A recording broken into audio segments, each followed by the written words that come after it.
So we got into the idea of having a protection dog. First, it started with a conversation with my partner and I needed to be persuaded, to be honest with you. When I first got this house, I didn't ever think for a second I was going to have a family here. And then Darren came along. Amazing. So then we have two gorgeous, gorgeous babies. And it got to the point where the crime rate in our area has gone up. You always kind of assume that you're always safe, and you kind of assume to yourself, like, oh, I live in an area where the neighbours are great, everyone's looking out for each other. But sadly, these things do happen where people do break into your homes, and it's happening too often in the area, and to people that I know, family, friends, family members as well. You kind of think to yourself, how many times are we going to keep talking about it for it to feel like it's not too close to you, or now it's hit home, that it's on our doorstep? And that's why the conversation started in our household to get a protection dog. We need it because we've got two kids, and also we're living in an area where sadly the crime rate is getting higher and higher each year. It just made sense to instigate that conversation, to have the conversation with Alistair and Sian. I think for me that the confidence that I've got because of Alistair and Sian with handling our dogs, just making sure that we felt comfortable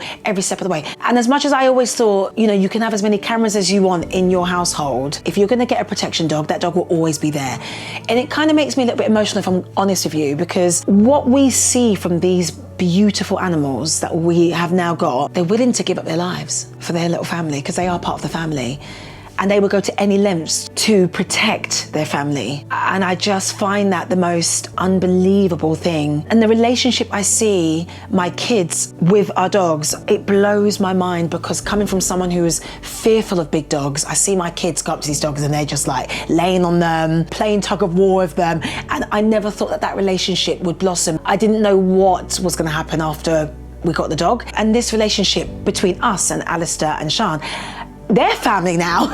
So it's like they can't get rid of us and we're not going to get rid of them ever. But it's been so lovely with the handling. I just think there's such a duty of care when it comes to protection dogs. I think for me that the confidence that I've got because of Alistair and Sian with handling our dogs, just making sure that we felt comfortable every step of the way. They've come here, we've done the bite work, we've done all of the work where it comes to making sure that they obey us and that they listen to us. And it's just done with such love and perfection. They're literally always on the other side of the phone, whether that's a phone call or a text. I feel safe because of that communication, because of our relationship with Alistair and Sian and Canine Protector. Like, you couldn't ask for a better company to get a dog from, to protect your family and also to have a great relationship with.